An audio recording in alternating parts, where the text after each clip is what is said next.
Hello and welcome to Women's Collective Thinking into Results, a place you can come to start shifting your thoughts to finally create the results you truly desire. I'm your host, Angie Gerber. Let's get started. In today's episode, I'm going to talk about the law of vibration. Lisa Martin, my business partner, and I, we run a monthly women's business collective in-person workshop collaboration, hour and a half. And at the last event, a question came up kind of about planting ideas or planting seeds and what happens. Why don't they come to fruition, or how long does it take, or, how do I not get discouraged, which is really a lot of what Thinking into Results focuses on. But it got me thinking and just kind of going back to the beginning where people really have a hard time believing what they can't see. If you're only going to believe in what you can see and reality as it is today, like your bank account, what house you live in, what job you have, what income you're earning, if you let your current circumstances and results dictate where you're going in the future, you're just not going to win. I mean, Lincoln once stated, "To believe in the things you can see and touch is no belief at all, but to believe in the unseen is a triumph and a blessing." The law of vibration, really everything vibrates, nothing rests. Think about striking a key on a piano and a prism on a chandelier will vibrate. And they'll vibrate because they're on the same frequency. So many people have watched The Secret, and it's just been an amazing film. It opened millions of people's eyes and hearts and subconscious to believe there's more and to look at the law of attraction and what can they get if they plug in and play. And the law of attraction is actually a secondary law. So if you back up, the law of vibration is the law above the law of attraction. You have to be vibrating at a certain frequency to attract what it is you're wanting out of life. So your body is a molecular structure. It's a massive energy, really in a high speed of vibration at any one time. So when you think, what you're doing is you're activating brain cells. And those brain cells that you're activating set up a vibration in your body. It's kind of how you're feeling. And based upon your feeling, is when you'll take action or you'll not take action. You'll push through the fear and do it anyway. You'll choose faith over fear, all of that. What happens is so many people, again, are thinking negative thoughts, they're not thinking what can serve them. All they're focusing is on what they don't want. So you're activating brain cells, you're thinking in a negative way, and that's setting up the vibration in your body. It's a vibration, again, in your body, and that's the energy that you're sending out into the world. And when they say like energy attracts like energy, that's a lot of what they're talking about. So what you're giving out, you're getting back, regardless of if it's in that moment or if it's maybe a day or two later, or what we like to call karma. Whatever you're putting out, you are getting back. So if you're a nasty person with a nasty personality and a bad attitude, you're going to get a lot of that same nastiness and bad attitude back at you. The people you're surrounding yourself with, maybe what job you do, the people at that job, what friends you talk to, what you guys talk about, who you call on the phone. If it's a family member, what do you talk about? Is it uplifting and upbeat, or is it a lot of the negativity and what's wrong with everything? If you're happy and you have a positive attitude and you get out there and you have that great personality, you're going to attract that happy stuff, that great personality, the stuff that you're putting out in the universe, and the energy is what you're going to get back. It's a law. Vibration is the law of the universe. And again, you attract at all times. And the law of vibration decrees everything moves, nothing rests. You and I literally live in an ocean of motion. Take a wood desk. It's made of wood, and a piece of paper is made from wood.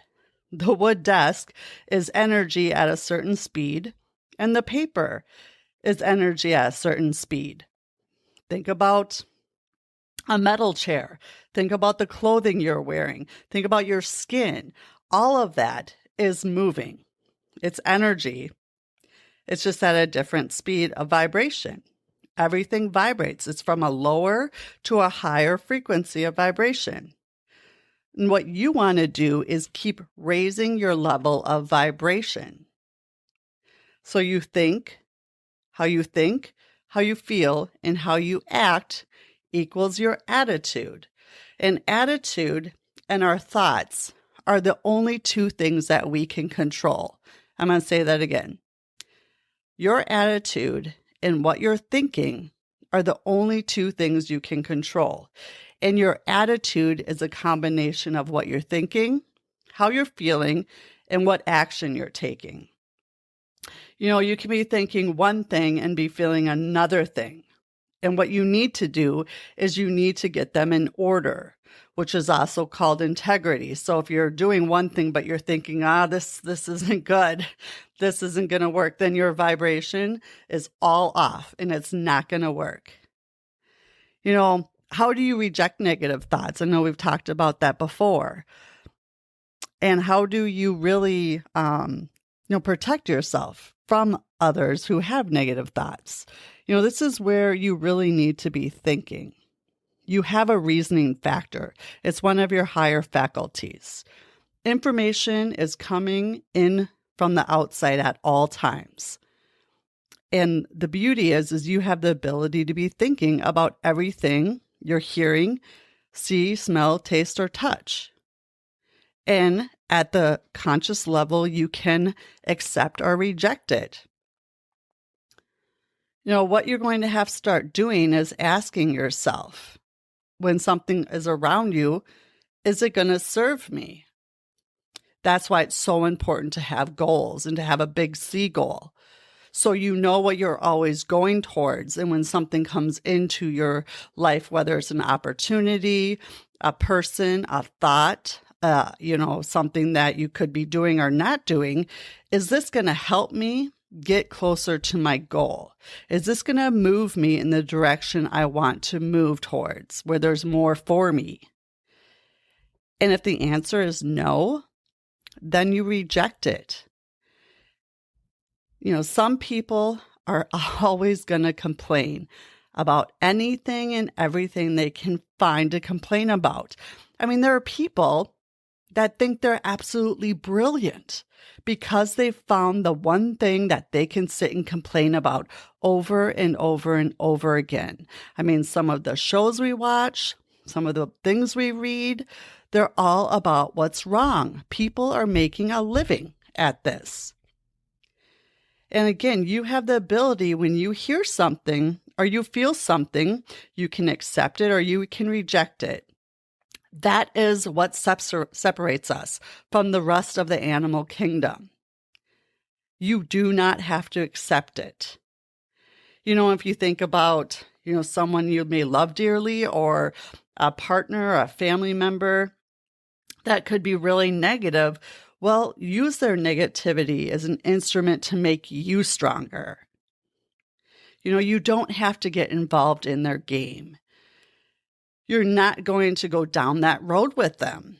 Simply what you can do is when they go on their tangent or they're trying to pull you in, once you go through thinking into results or once you hear this information, you can't become unaware.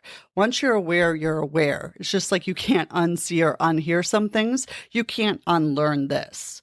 So once you're starting to see the things that are triggering you and you're around these relationships or conversations that always end the same way, or it's going down that road, simply change the subject. And one of the best things Bob Proctor taught me was say, That's interesting. And then change the subject or ask a different question or just get them off that lane and move over to a different road. Don't keep going down that road because you know what's going to happen. And it's not going to serve you or them more than likely. I know other thing that came up in the group this last time was, what are some good routines for success? So you want to start doing some things differently and start setting yourself up for success and what that looks like. So I know everyone I've almost talked to, especially successful people, or I've watched online, I've watched in YouTube, undoubtedly, one of the things they say is get up early every day. I know Bob used to say, when my eyes opened, I got up. I didn't roll around. I didn't go back to bed. He's like, unfortunately, but fortunately, sometimes it was 3:30 in the morning. He's like, when you get up, wake up, get up. That is a big thing. He said all successful people do it, and it's continued to ring true for me as I've interviewed other people and really watched their stuff and dived in. The other thing you can do, and again, this is all stuff you can control, is study. Study, study, study every day. Read a book over and over again until you truly understand it, which doesn't make sense to a lot of us because that's not what we were taught in school. You cram the book, you cram it down your throat, you learn it as fast as you can in as much time because you have a week or maybe a month or whatever it is, but depending if it was, middle school, high school, or college, and you get all this information and knowledge and you retain it and you take a test and you pass the test. And many of us couldn't even remember what we learned the year before because it was just so crammed. We did it for a purpose to pass the test. What about reading a book till you understand it? I know, again, Bob Proctor learned from one of his first business partners and mentors, Earl Nightingale. He would have a book holder on his desk and he would study the same pages, sometimes for months, if not a year. And he said, yeah, I'm reading this over and over again until I truly understand it. It makes a difference. And that is why, again, through the repetition, I watch a lot of the same things. I do a lot of the same writing exercises. I study the same things, and I never hear it the same because I am always different. You're always going to be at a different place. You dip your toe in a stream, you will never dip it in the same water. And that is like what you do with knowledge and learning. You will never read the same thing in the same way because you truly will never be the same person. It's beautiful. Go back to books you've read if you've enjoyed them and reread them. Find a book that you want to learn. I have a whole huge library list that I can personally recommend you some based upon where you're at and what you're wanting to learn. Let me know. I'd love to help you out and get you a book to start reading over and over and over again. Again, because you will read it differently. I can promise you that. Third, again, something you can control for the most part. Don't hang around negative people. Now, if they're at your work, if they're in your home, if they're somewhere in your family where you're going to see them, again, don't go as long or don't go as often and don't stay as long. Really protect yourself. Bob also, as he grew older into his 80s, he's like, I didn't hang around old people. I wanted to hang around young people. I wanted to keep my energy up. I had more energy than many people I knew in their 30s. So along with not hanging around negative people, find people that inspire you or find people that want to do things and get out and experience and not just sit and do the same thing day after day, week after week, month after month, year after year, and just they're in their rut. They're in their place. They don't have any sea goals or big dreams or ambitions or desires. So protect yourself as well and find people that want to grow. Because the truth is, if you're not growing and if you're not getting comfortable being a bit uncomfortable, then you're going backwards and dying. We always are for expansion. We're spiritual beings. We want to expand. Another thing is if you've grown up like many of us did and you were told, You know what? You should just be satisfied with what you have. Who are you to think you should have this or that? Be grateful for where you're at. And the truth is never be satisfied. Now, gratitude and grateful, absolutely. Always find gratitude for where you're at and find the good in any situation. But satisfied? No, never be satisfied. Always want more and know that's okay, because we are spiritual beings and we're meant to expand. So many people have money paradigms. So many people, especially women, have confidence issues. It's really about getting in there, digging out those habitual habits and paradigms that no longer serve you around that, and realizing that the more confidence you have, the more you can get out there and the good you can do. And the more good you can do, the more money you can make. And when you make more money, the more good you can do with the money for those that you love, for those in your community, and for those in the world. So it truly can be a complete mind shift and mindset change for so many people. And I promise you, it's so beautiful when you dive in and start doing the work. So, in wrapping up today, again, know there's a difference between the law of attraction and the law of vibration. It starts with where you're vibrating at, what you're feeling, and what energy you're putting out. And again, your attitude is the compilation of what you're thinking, what you're feeling, and how you're acting. Two things that you can control is your attitude and your thoughts. Thanks for spending some of your day with me. When you're ready to learn more about Thinking into Results, the program that has changed millions of people's lives in every country across the world, including mine, reach out. I do a free discovery call and would love to connect and learn more about your goals, your dreams, and your desires. The link is in the show notes, or feel free to email me at angiegerber@gmail.com. And until next time, start thinking into results today.